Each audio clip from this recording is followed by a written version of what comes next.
अंधेरा कमरा, एक लैंप टिमटिमा रहा है, एक आदमी पड़ा है बिल्कुल बेजान, खून से कारपेट लाल है, पास ही में एक टूटा हुआ फूलदान है। लड़ाई झगड़े का कोई निशान नहीं। ये आदमी कौन है? ये मरा क्यों है? रहस्य शुरू होता है। सायरन बज रहे हैं। एक जीप आकर रुकती है। एसीपी प्रद्युमन उतरते हैं, बिल्कुल अफसर वाली चाल। उनके पीछे अभिजीत और दया। उनकी नजरें हर जगह देख रही हैं, कोई क्लू ढूंढने के लिए। दया, दरवाजा तोड़ो। एसीपी प्रद्युमन की आवाज पक्की और साफ। जांच शुरू होती है। कमरा महंगे फर्नीचर से भरा है। दीवारों पर पेंटिंग्स लगी हैं। ये आदमी अमीर था, पर इसे किसने मारा होगा? अभिजीत को मरे हुए आदमी के हाथ में एक फटा हुआ कागज का टुकड़ा मिलता है। सर, ये लॉटरी टिकट लग रही है, दया देखकर बताता है, फटे हुए किनारे को ध्यान से देखते हुए। पर नंबर्स धुंधले हैं। एक और बेकार क्लू। मरे हुए आदमी की पहचान मिस्टर राजीव मेहरा के रूप में होती है, एक अमीर बिजनेसमैन। उनके बिजनेस राइवल सबसे पहले शक के घेरे में आते हैं। क्या कोई बिजनेस डील गलत हो गया था या कोई पर्सनल दुश्मनी? सीआईडी टीम मिस्टर मेहरा की जिंदगी के बारे में और पता लगाती है। पता चलता है कई टूटे हुए रिश्ते, जलने वाले कंपेटिटर्स और छुपे हुए राज। हर कोई सस्पेक्ट है। पूछताछ के कमरे में तनाव है। एसीपी प्रद्युमन की तेज नजर पहले सस्पेक्ट पर है, एक राइवल बिजनेसमैन। मिस्टर शाह, आप मिस्टर मेहरा के मर्डर वाली रात कहां थे?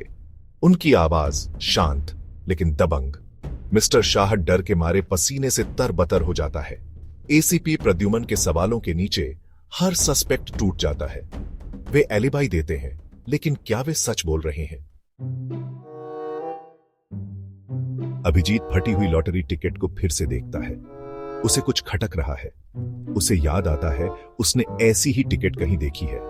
वो एविडेंस बैग्स में ढूंढता है और फिर उसे मिल जाती है एक मैचिंग लॉटरी टिकट, बिल्कुल साफ और नई। विक्टिम के पास 2 टिकट्स क्यों होंगी और एक क्यों फटी हुई थी? यह कोई अचानक हुआ गुनाह नहीं था, यह सोच समझकर किया गया था।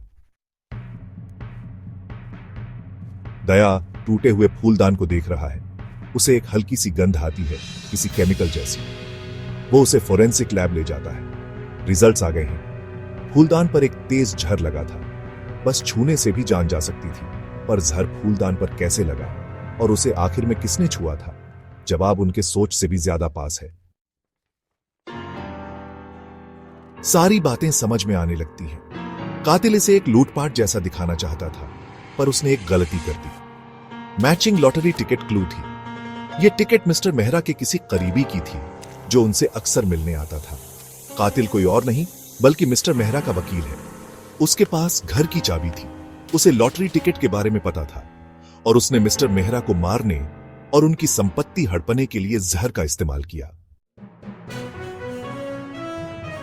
वकील अपना जुर्म कबूल कर लेता है। लालच, वो कहता है, उसे मर्डर करने पर मजबूर कर दिया। सीआईडी टीम ने एक और केस सुलझा लिया है। इंसाफ हुआ है, लेकिन जीत में भी एक गम है। एक और जान चली गई, एक और परिवार बिखर गया। जैसे जैसे सूरज डूबता है, लंबी परछाइयां बनाता है, सीआईडी टीम जानती है कि जुर्म के खिलाफ उनकी लड़ाई कभी खत्म नहीं होती। वे हमेशा रहेंगे, सच्चाई का पता लगाने के लिए तैयार।